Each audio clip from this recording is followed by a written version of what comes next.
and you decide to stop off while the model is in your car, leaning against your back seat like this, say to step out for, I don't know, maybe a taco, and you leave said miniature leaning in your car against your back seat like this for, say, 30 to 45 minutes, the wings come out and they get a little bit warped.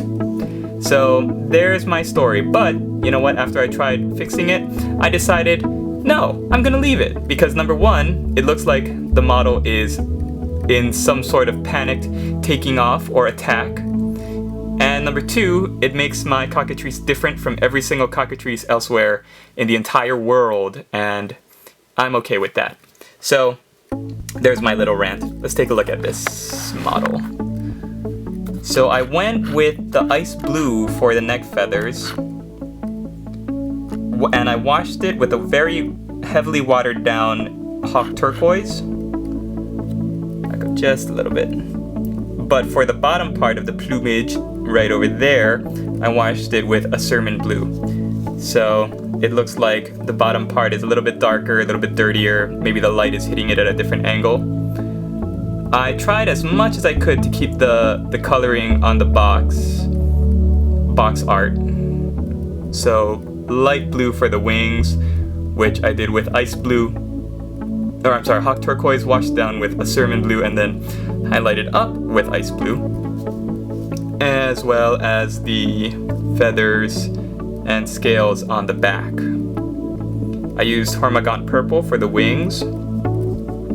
For the scales, I used scab red and then washed it with Bada black and then highlighted up with blood red and blazing orange, as well as the scales for his chicken feet. And the spots, the leopard spots, I did with bestial brown and then scorched brown, making the little crescent shapes, and then filling them in with Tausept ochre. All the flesh is Talern flesh, then given a Leviathan purple wash to give it a kind of sickly look to it, as well as Ogren flesh wash for just the regular parts that aren't as sickly looking. But for the ribs, I thought, it looked too normal, and so I wanted to give it this bruised, kind of sickly, gross sheen to it, which is when I decided, hey, I'll just use my rotting flesh recipe, which is the purple Leviathan purple wash, and yeah, it came out great, as well as here in the folds of the legs. Okay, the scorpion tail, any of the bird leg parts I used Eandon Dark Sun, and then I highlighted up with a little bit of Space Wolf's Gray, I think, and Bleach Bone, and then Caradon Granite for any of the talons, and I guess whatever this stinger thing is, and highlighted up with Space Wolf's Gray, and then I gave it a coat of gloss varnish. So there he is. I'm not sure how I'm planning to base him.